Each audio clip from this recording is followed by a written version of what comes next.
Today's podcast is brought to you by Audible.com. Get a free audiobook download at audibletrial.com/bonfiresidechat. Over 100,000 titles to choose from for your iPhone, Android, Kindle, or MP3 player. Praise the sun. Kindle it. All right. Kindle it. Some of our landings were desperate adventures. We are now prepared to meet the inevitable counterattacks with power and with confidence.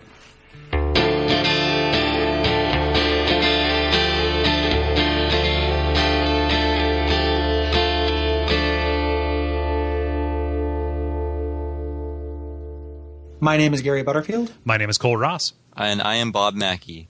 And you're listening to Bonfireside Chat Appendix, an Undead second favorite. And this week we are reading your responses to Anor Londo, right? Your thoughts, your experiences, everything like that. A lot of agreement in these, as you'll see. But first we need to go into the errata, the tiny beings errata, rather, not the erotica. Tiny beings erotica. Yeah, exactly. Ooh. So your gigantress fetish showing up. A little bit. Get back in the mimic. But we're wrong. We're wrong frequently, and people write in to edify us and correct us. Mm-hmm.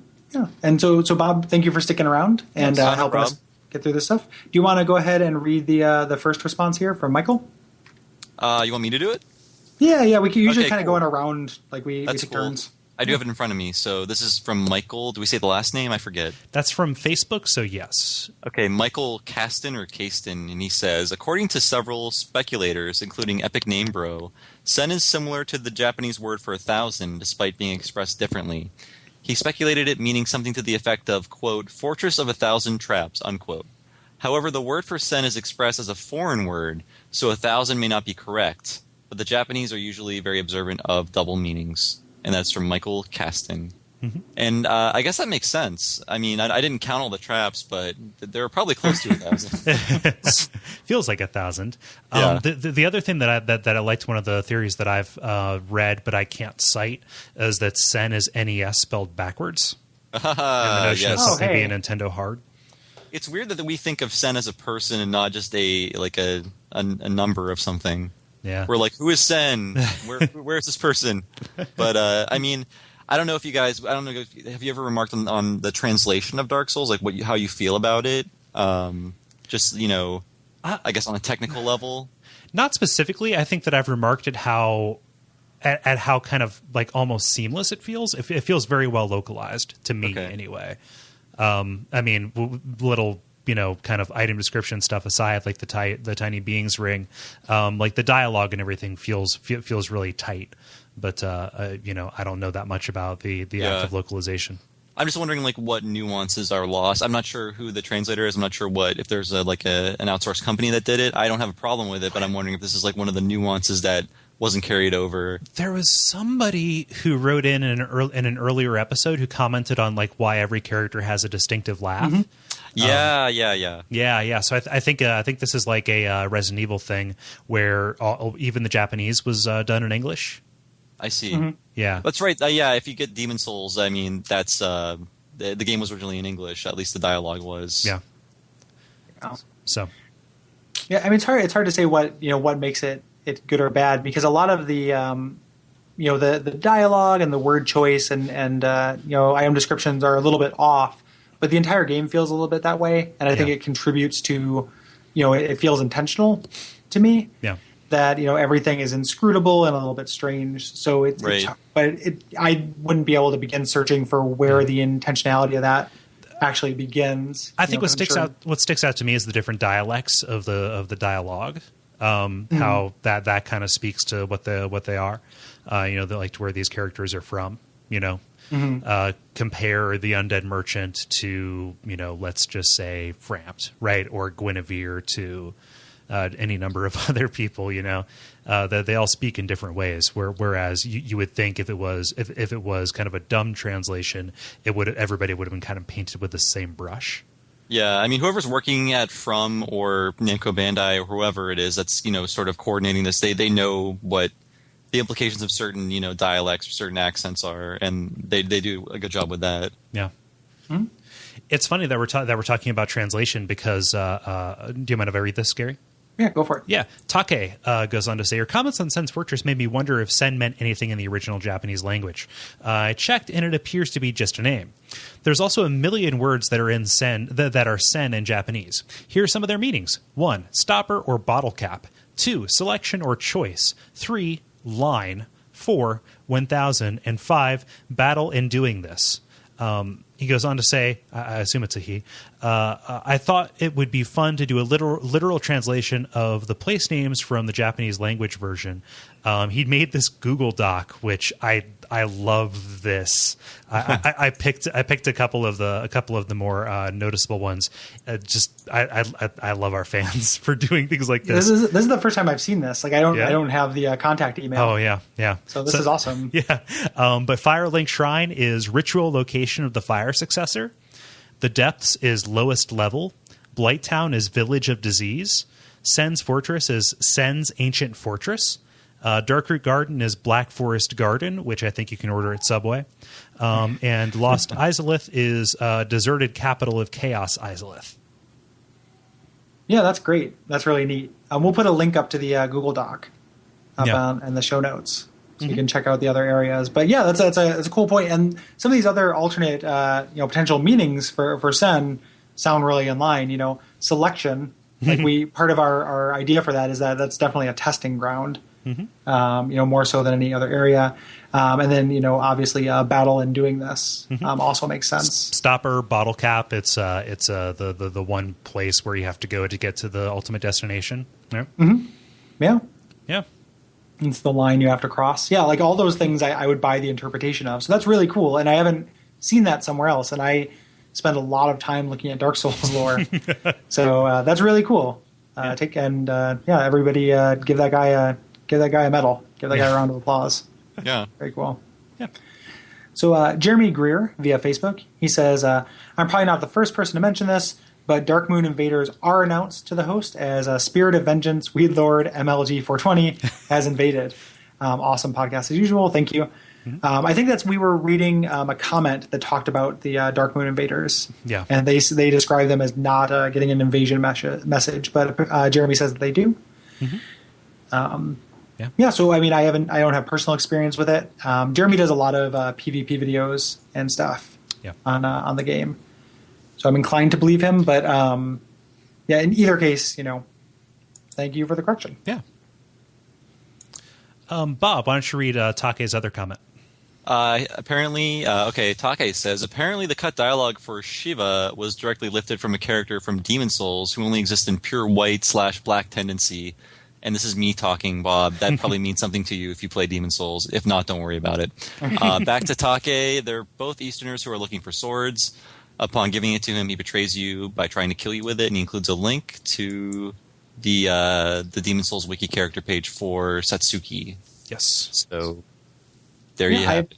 Yeah, I'll buy that as well. I never made that connection. But we've talked about, especially a lot in the last episode, how much of Dark Souls is just is a referential to Demon Souls. Right. I mean, beyond just patches, there is a very Lautrec-like guy who will kill NPCs if you let him, linger in the hub. So they did borrow a lot of ideas. Yeah, there are the demons. The false idol fight has a lot of similarities to the pinwheel fight. Yeah, it's very similar. Like there's a lot that is just a reference, and I don't know if there's anything deeper to it.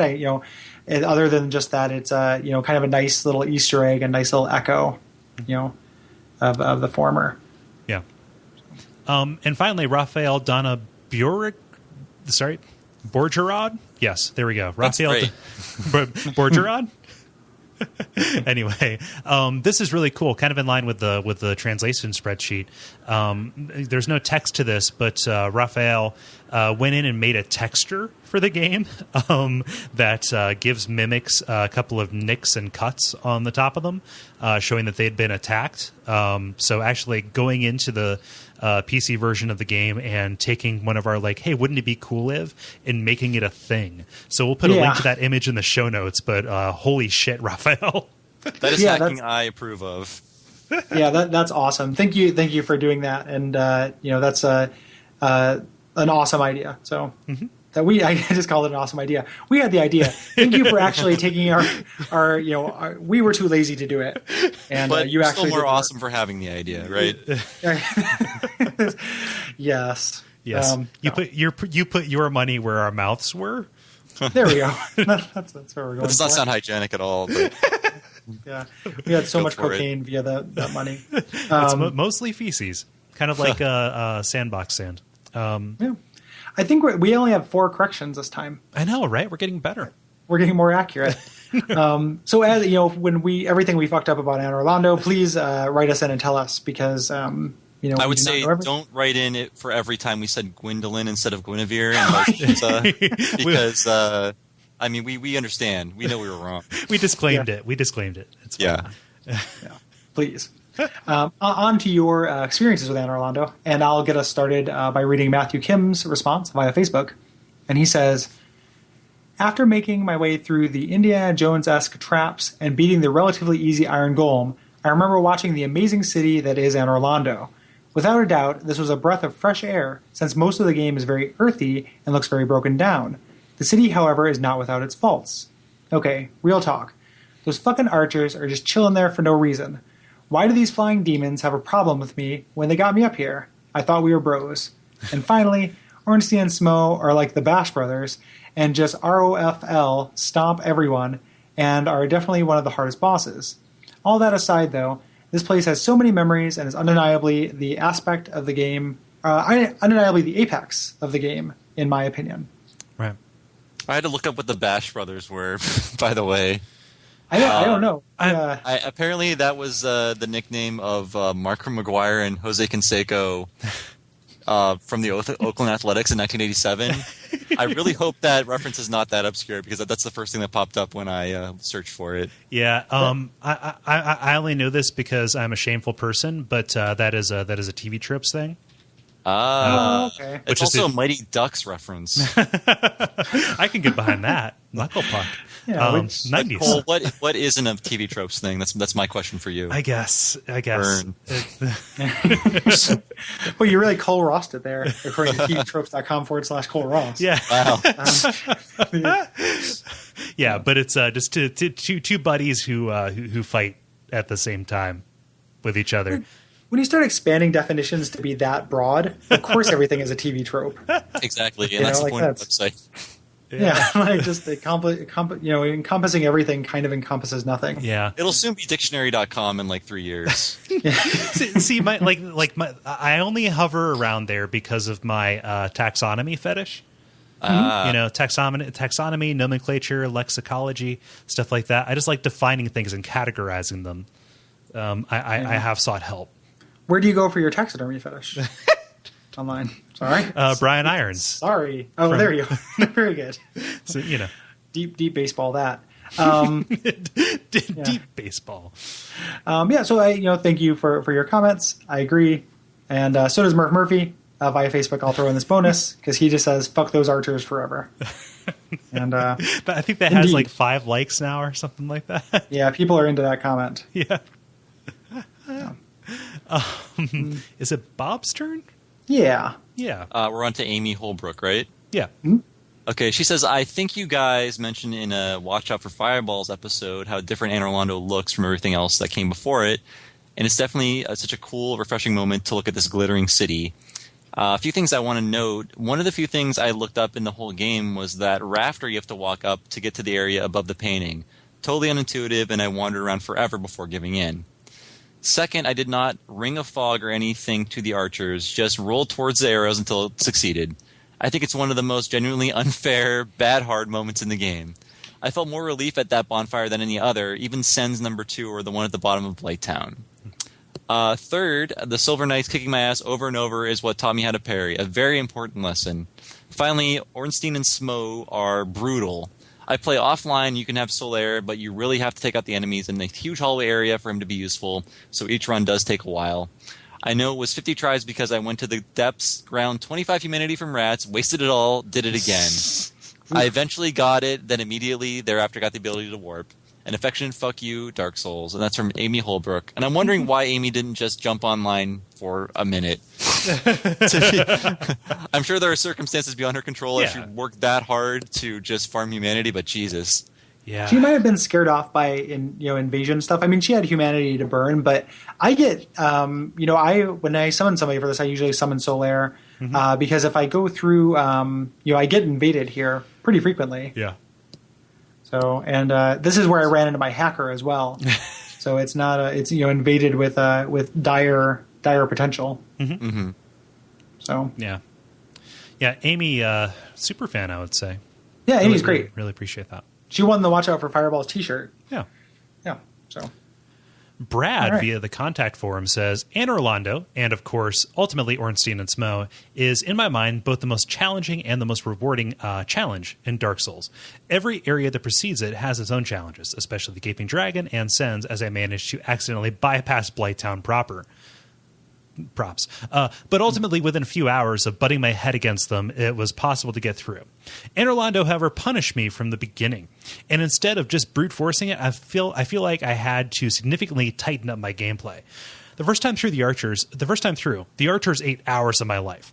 The next time, I got by on my first pass. After too many hours of practice, pumping my stamina, and weapon upgrading, I made it past Smo and Ornstein.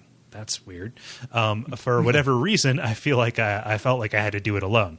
But the satisfaction of finally beating them made me turn around and immediately start sunbrowing Ornstein and Smo for the next few days. To my mind, Anor Londo is the peak of the challenge and satisfaction in mastering the challenge that makes Dark Souls such an amazing game. In the end, many of the later areas, possibly DLC bonus bosses excluded, don't feel near as challenging or threatening in the wake of Anor Londo. When Ornstein and Smo is written as S&O, it looks like a company. Yeah, well, I look at it as a company that's going to sell me a wrapped pear. Like I'm gonna get some fancy pears delivered from S&O. Is what it looks like to me. Like pear, like the fruit? Yeah. Okay. Yeah, like what's the name of that company? There's a company that will sell gift fruits. Oh, like an edible arrangement? Or like David and Harry and David. Something like that. Like it just looks like a logo for like a fancy, I don't know, chocolatier or something like that. Yeah. Does not look like an executioner and dragon slayer. Oh, man. I'm going to go watch a bunch of Sifl and Ollie now. Sorry. But yeah, agreed on most points. Yep. So, yeah. I'll go ahead and read Mason's here. Mason says via contact, all I can say about Anor Londo is holy shit. Fuck those archers, and fuck those archers. I don't think any part in any game has ever made me so infuriated. I mean, the knockback of those arrows guarantees that you're sent off the ledge. I remember the first time getting that part, and it took me at least 2 hours to get past it. I had to watch more than one YouTube video to devise a way to get past them, and I was shaking afterwards because I was so thrilled. The next playthrough I had, I decided to save myself some trouble and just kept shooting poison arrows from a distance. Yeah. The Something Awful boards, we were talking about those archers. The very first thing, piece of media I saw from Dark Souls is a GIF of being shot off that bridge with just the "you died" popping up, and it pops up a lot on the boards. And definitely had a healthy fear of that. And we Amy mentioned it. We didn't bring up the Ring of Fog as a tough item to get, but it can actually help you a lot through this too. Yeah. So you have to burn a couple of bridges to get it, but yeah. It is like, this is really infuriating. This was probably the angriest I've been at one of these games. I don't get too angry at games really, but most frustrated I got. And then played Demon Souls and the island full of giants in the Valley of Defilement. Mm-hmm. I find a little bit more frustrating. Oh yeah, that makes Playtime look like Disneyland. Pretty much. Yeah, totally. It's awful. It's so anger making. It's funny. I just moved into a new place, and I was playing this earlier today, going up against the archers. I think my neighbors think I'm insane because I was yelling for fucking real. And speaking of gifts, I think Dark Souls has generated some of the only tolerable meme gifs I've ever seen. Like I eat those things up. One of my favorite ones was something somebody shared on my Facebook wall. Remember that Red Bull sponsored the high altitude jump from outer space guy? Yeah. Yeah, the guy taking the leap off the platform. Somebody made a GIF of that. He jumped off, and then it was like, just like a little bit of like it lingered there for a second, then just brought up the "you died" text. You died. I did see that actually. That's fantastic. Yeah, that stuff is fantastic. Yeah. So people do good work. Yes. With this game. Play Demon Souls, Mason. It'll frustrate the hell out of you. So, if you haven't already. All right, Bob, would you like to read Vivian's? Sure. This will be my last one if that's cool with you guys. I That's got perfectly fine. But I appreciate being part of the show. Yeah. This one's from Vivian, and she says, very few video games have a traditional narrative arc that involves falling action in denouement. Usually things keep mounting until the climax, a final battle at the heart of the world or whatever, and then stop, often quite abruptly. Dark Souls isn't like that at all, because Anor Londo is the game's climax. And she goes on. You could base the argument on the difficulty curve and how it goes out the window afterward, or simply how epic the area and battle with Laurel and Hardy with its awesome music seems. But I base it on the Lord Vessel. The Lord Vessel is in a rare class of power-ups with the Zero ship from Zone of the Enders and the Bat form of Symphony of the Night that fundamentally changed how you experience a game. Once I got the ability to teleport between bonfires, Lordran started to feel a lot smaller and less intimidating. Don't get me wrong, I still have to trail bodies that could wrap around the earth in the Tomb of the Giants, but after the Lord Vessel, I felt like I was over the hump. I never questioned from that point on my ability to finish the game. My status as a chosen undead was no longer theoretical. Some people may call this a bad thing and claim that it steals away some of the tension and terror from the latter half, but I disagree. Part of the joy of playing difficult games in frightening worlds is eventually developing a sense of mastery and control, and the Lord Vessel is a hard-won, tangible, and awesome reward for it. And that is Vivienne. And that's an awesome letter. I totally agree. And that sort of explains how I feel about the first half and the second half of the game and why they are so different to me. I want to give Vivienne all the trophies. Yeah, she's a great writer. Like, she's consistently our best commenter. And then on the essay boards, like there's like an lore argument going on, and she has a great interpretation of like the game as a whole and where it goes. And we, unless it falls through, we're going to have her on the show.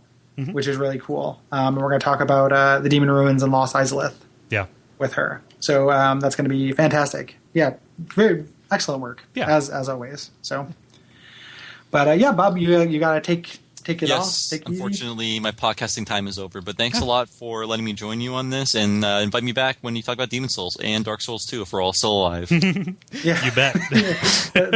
always the caveat that we could be dead. All future days are tentative. Exactly. Just in general. So, thanks again. Yes, thank you so much. Guys, praise the sun. Praise the sun. Praise the sun. Take care, man. So thanks, Bob. And we'll finish up our comments. We only have a couple more left here. Mm-hmm. You want to go ahead? We got two long ones, so yes. I'll give you this one. Shoo via contact. Anor fucking Londo, man. I figure you've already got a buttload of comments and emails about that part of Anor Londo, and with good cause. Many people butt their heads against it on their first and second and third time through, so it leaves a pretty big impression.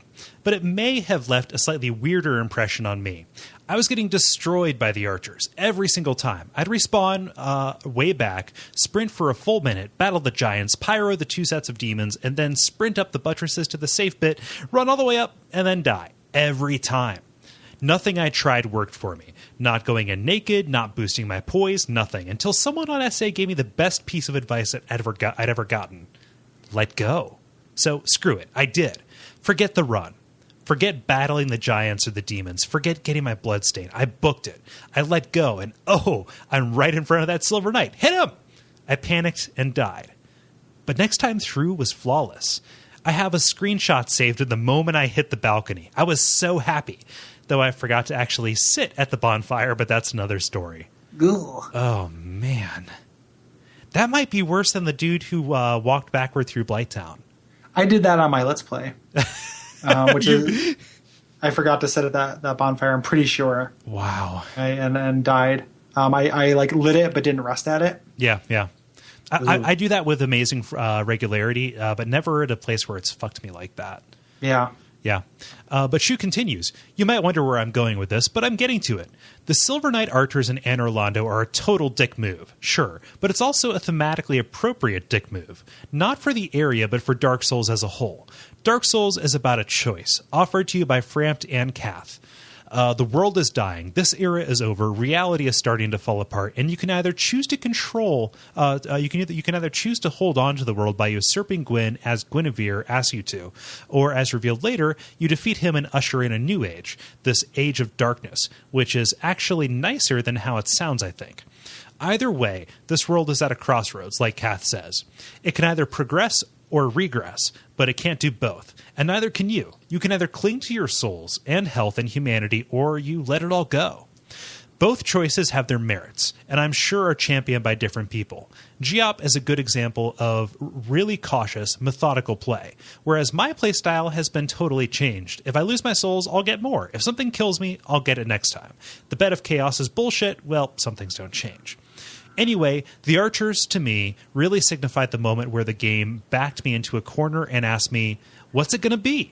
And I answered with, I don't know, for a long time until that light bulb went off. This story was long as hell, but and I realize that means it has less of a chance of being read out loud, but hey, it's still food for thought, right? Exactly, man. I'm sorry, I just that's me saying that, but like for real, I like that a lot. That's a great comment. It's almost Vivian caliber. That's a fantastic comment. Yeah. And I agree. And I think that that can come at multiple points in your playthrough. I don't think I quite got there through the Archers. I ended up making it through them without getting to that. The Four Kings was my point of learning to give up. But giving up the self and giving up that attachment is huge, and that's something that you go through in these games. I'm not going to say it. I'm not. Yeah. Wow, this is what an amazing amount of restraint. Cole. The first person to write in and say what Cole was going to say, I will give something on Steam. No joke. So if you have listened to our shows enough to know what Cole is struggling not to say, I will give you something. Totally not kidding. That's how much it means to you that I didn't say it. Yeah, that's how much it means to you that you didn't say it, and how I want people to predict it really bad. So that is a huge reward for paying attention to the architecture of Cole's character. So. Oh man, that's great! Awesome letter. Yeah, absolutely. Samuel via contact says, I hit a bunch of. He says, honk honk. He's a clown. Yeah, Optimus Samuel. There's got spiders in my hona. He says, I hit a bunch of serious roadblocks my first time through Dark Souls, but Anor Londo was the worst. I made the mistake of examining the painting, having no idea what was going to come up, and getting me stuck in that level for a couple of terrifying days. I skipped the boss, obviously. Then I got stuck on the run-up to the flying buttress while the two Silver Knights shoot at you, getting stuck for several days, an hour a day, just bashing my head against that challenge, a week of rage quitting the game, and then reading up on using Ferris's bow and poison arrows and exploiting level geometry. Finally, of course, I got stuck on Ornstein and Smough. I would fight them a couple times, then go grind a level or two against the 6 giants in the beginning area. By level 70 or so, I got fed up and started trying new strategies. I learned to love quick rolling and great combustion, and they fell. I completely failed to notice Solaire's summon sign. I was so pumped up by my victory, I jumped right back into Ariamis, or as I called it in a String of Angry Facebook post, that fucking magic painting, and proceeded to demolish everything with the help of tens of hours of skill and unnecessary leveling. Yeah. The whole time in my head, I pictured my dark soul kicking shit over and swearing at the various zombies and skeletons. Nothing else in the game gave me this much trouble. Until I got to the DLC. I'm sure we'll talk about it last time, but like the kicking all the zombies and skeletons, like I love the painted world just being full of all these terrible monsters, and then the audacity of Priscilla to say that world means you no harm. Like it's so good. Yeah, the idea of I mean, we'll talk about it at length, but it's something I just haven't thought about much. But the idea of the painted world as a trap, that's really cool. Yeah, because you don't get a choice. Like it's not yes, no, invade thing. So, yeah, it's definitely red book, blue book kind of feel, right? Yeah. Yep. I love the idea of complaining about a magic painting on Facebook and having like your high school friends video games, like calling a counselor on you. Yeah. Oh man. But then again, that just speaks. I've said it a bunch of times, but Dark Souls, finds the weakness in all of us. So, and Ornstein and Smough was yours. Whereas like it took me, a bunch of tries, but not nearly that many. It took my friend Derek, about as many as it took you. and he did the same kind of strategy. So Dark Souls, man, exploits all of us. And finally, Leonard via contact says, I love the air of Anor Londo. On your first entrance into the city, you seem to be embraced by a warm summer evening. I picture my character taking a deep breath and can almost smell the late summer smell myself. In my latest playthrough, however, I decided to kill Guinevere in order to fight Gwyndolin. I knew Guinevere was an illusion, but the sudden darkness made me feel cold and desolate all the more. Playing through Dark Souls has become kind of a habit, and I don't spend too much time feeling the atmosphere anymore. This scene, however, stroked deep into my heart, and I love how the game can still make me feel emotions despite having played it for about 150 hours. Also, Anor Londo appears to be the first location in which you are confronted with characters featured or alluded to in the intro cutscene. You meet the Silver Knights of Gwyn, Gwyn's daughters, and son. He does a nice little. That's an amazing. Yeah, it's a little bit like the women like WO/men. Yeah. But it's S open parentheses U/O close parentheses N. So that's excellent. Yes, indicating they could either be son like the son, or son like my child who happens to be male. So he says, you meet the Silver Knights of Gwyn, Gwyn's daughter and son, and Ornstein, the first of Gwyn's 4 knights, which I find super cool. On first sight, you know why the city is referred to as the City of the Gods. Also, are the giants in Sen's Fortress related to the giant blacksmith? I'm not sure, but that is a really good... I hadn't thought of that. That makes perfect sense, because they look kind of the same. There's, I feel like, you could crucify me, and I wouldn't be able to tell you the source of this, but there's some kind of line of dialogue from the giant blacksmith, or vice versa, referring to Hawkeye Go. But I'm lucky to be alive, I suppose. Now, do not mistake my words. I cherish my work. Wood carving is a nuanced art. I would have much to talk about with that blacksmith. How is the old chap, I wonder? Still hammering away, I should hope.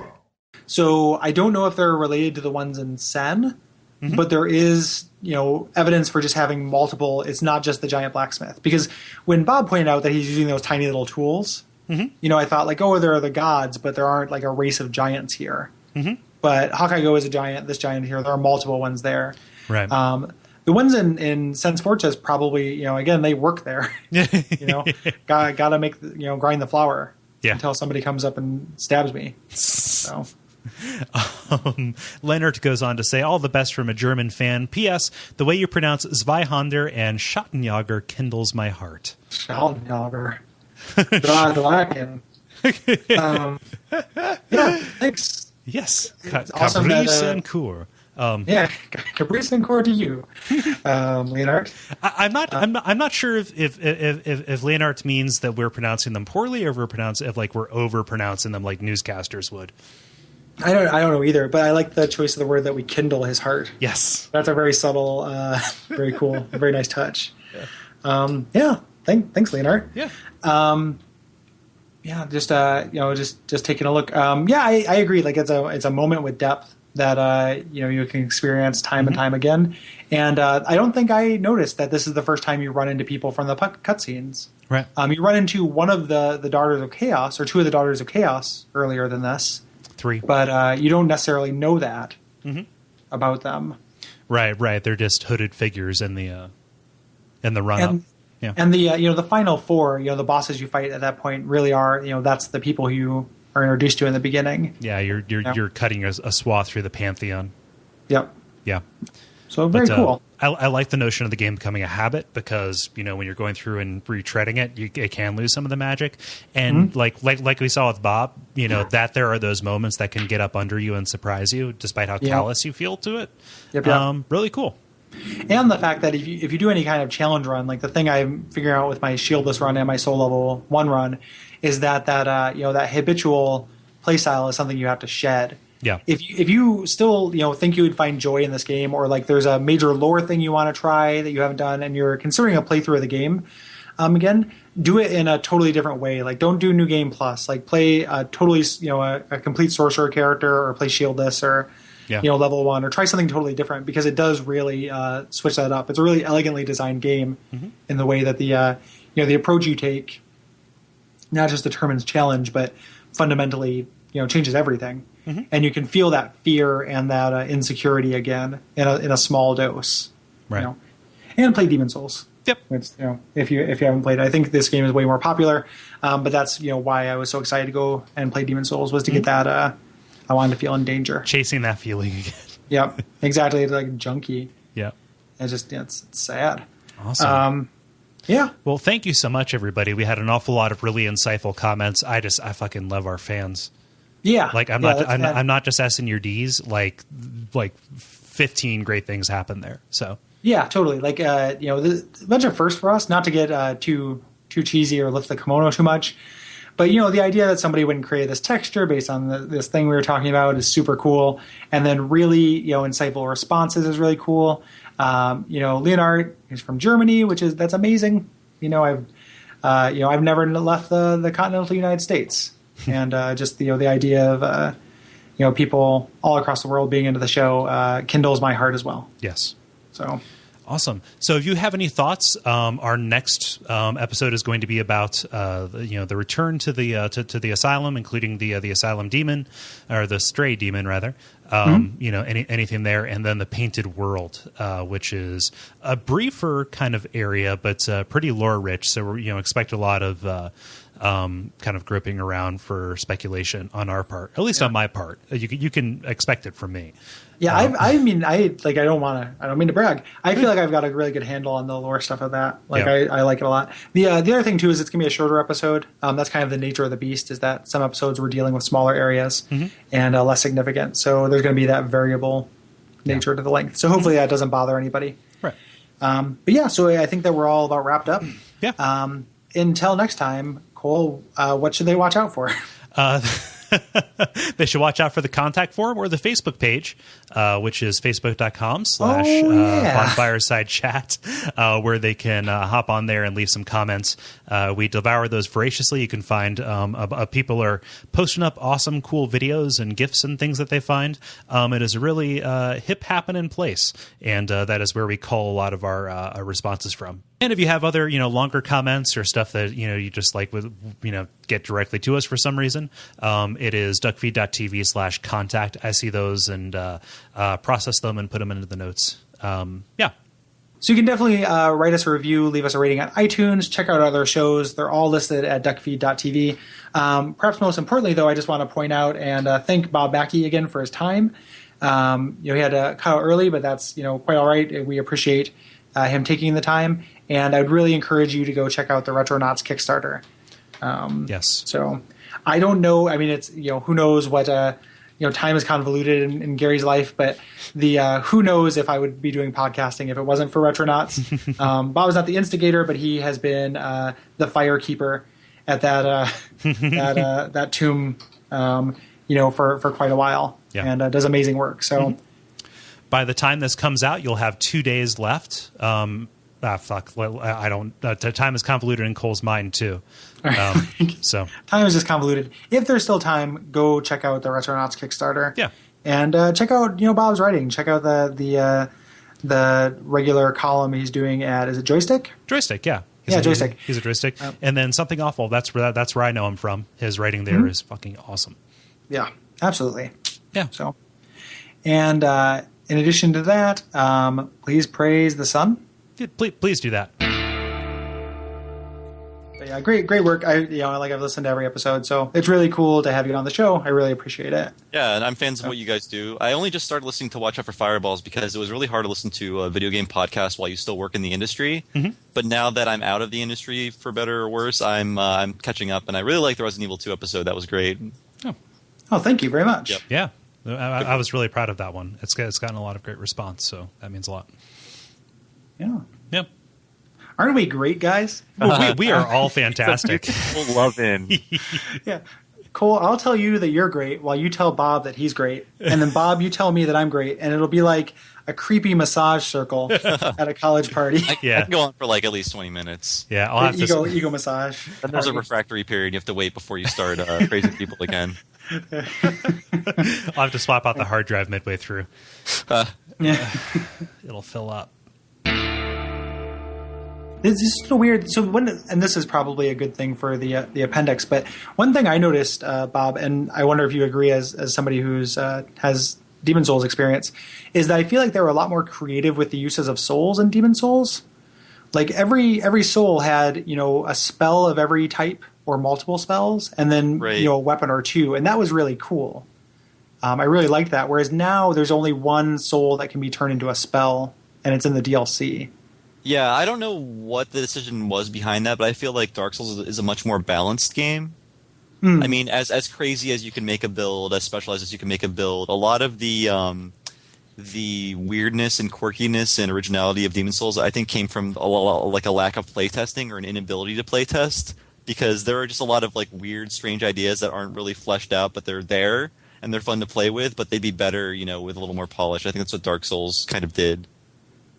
It's interesting too how there's a little bit more polish, but there are still a lot of edges that don't come through very well. Like we talked about, how inscrutable the multiplayer can be in Dark Souls, but it's nothing like World Tendency. Like World Tendency is the most inscrutable thing. Right. I mean, a polished From Software game is like an unpolished regular game, right? Yeah. I mean, I've been playing their games for a long time, so I know what to expect. Right. There's got to be a conversion chart somewhere. Yeah. I think you can type it into Google. It'll do the currency conversion. Yeah. But I mean, this is not a Demon Souls podcast. I mean, you guys were getting to that, but a lot of things in Demon Souls just felt like they weren't tested enough, or they weren't, thought through enough. Just like, here's a cool idea, let's do it. We have the money, we have the time, sort of. Let's just try to do it. Mm-hmm. And I was never a fan of that puzzle dragon boss. I thought it was kind of I don't know. It didn't give you the player enough information. At least that's how I felt about it. I like the idea behind it, though. What are your thoughts on Bed of Chaos, like in Dark Souls? Can go fuck off. The spiritual successor of such. Mm-hmm. Yeah, Bed of Chaos can fuck off. We're in agreement there. Would be talk for later as well, but when we do the Demon Souls season, would you come back on? And I didn't know whether you had experience with that. Yeah, definitely. Yeah, and I want to say, I don't know if I explained myself very well. That's a good point. The Bed of Chaos is a very Demon Souls-y thing. Here's an idea that's weird. It might work. Why don't you have fun with it later? Yeah. Mm-hmm. Well, we'll be sure to put you on for the Dragon God. Just out of... That was good. Yeah, I feel weird that I was so grossly ignorant of that extra boss in Anor Londo. I had no friggin' idea. That's funny. Now I immediately want to go and try it. Have you the other really hidden thing in the game is, have you ever gone to found the second serpent? Have you ever got if you fight the four kings before you get the Lord Vessel? Try fighting the four kings before you get the Lord Vessel. I know. Wait, is that even possible? Don't you need? Wait, you get the ring from Sif. Yeah. Yep. So you could do that, right? Mm-hmm. Yep. Yeah. Okay. Nothing's stopping you from going to Sif. And what happens when you do that? You should try it, but if you want to, I'm too afraid to try it. It seems like, the boss's skill, right? They would be it'd be an achievable boss fight, right? No. Okay. The bosses do not scale. Okay. Yeah. It's one of it's the second really hidden thing in the game, and it's hidden behind a much higher barrier to entry, because you do have to fight the four kings at a relatively low power level, which is I think one of the hardest bosses in the game. Yeah, that's why I asked that question, because I didn't think it was even possible. Yeah, it's difficult to do so, but you run into a kind of yin to Kingseeker Framps Yang, who has a totally different perspective on everything that's happening in the game. Okay. And this is an NPC, not a boss or anything like that? He's a Covenant leader, actually. Yeah. He's an NPC. Okay. He's the guy who gives you the Dark Wraiths. Got it. Yeah. Yep.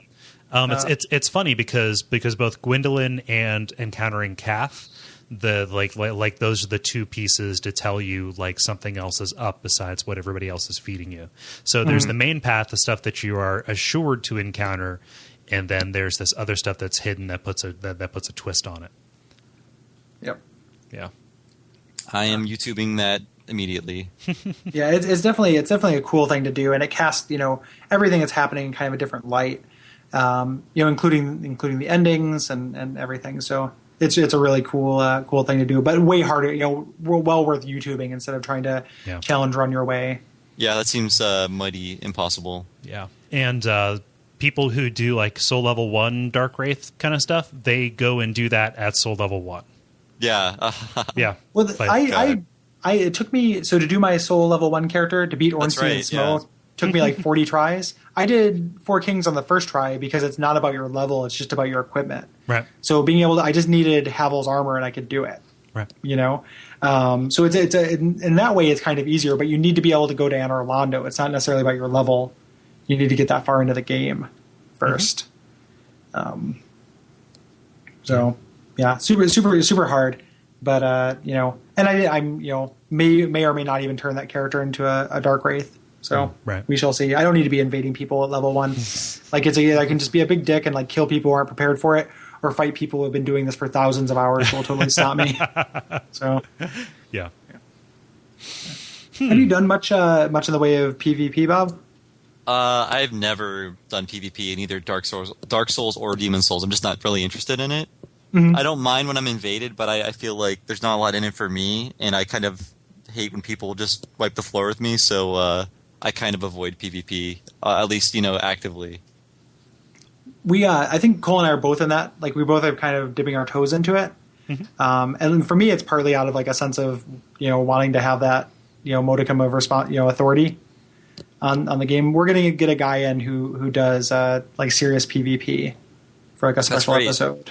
Yeah. I mean, I know people love it, and my favorite thing is when people, invade your game and help you, and then give you things and leave. It's just an amazing surprise. Yeah. Or those theme invasions, like when somebody comes in and does something hilarious. Like I appreciate that much more than just killing me in one hit or hacking my game or whatever. Yep. And it actually reminded me of more Demon Souls talk, but there's a boss in Demon Souls where the boss is another player, and whenever you are that boss, you're kind of just summoned without your knowledge, and you just show up like as this weird character. You're like, what am I? And then like a human opponent tries to kill you, and then only later do you realize like, oh, this is a boss, and I was that boss for like 5 minutes or whatever. That's so cool. Like I love that boss, and aesthetically, the scene where you fight him is one of my favorite. Just kind of still lives. Yeah, with all the big pile of chairs. Mm-hmm. That looks so cool. Like I love that boss. That's probably my favorite. Maybe my favorite or second favorite area in Demon Souls. Yeah, I like that.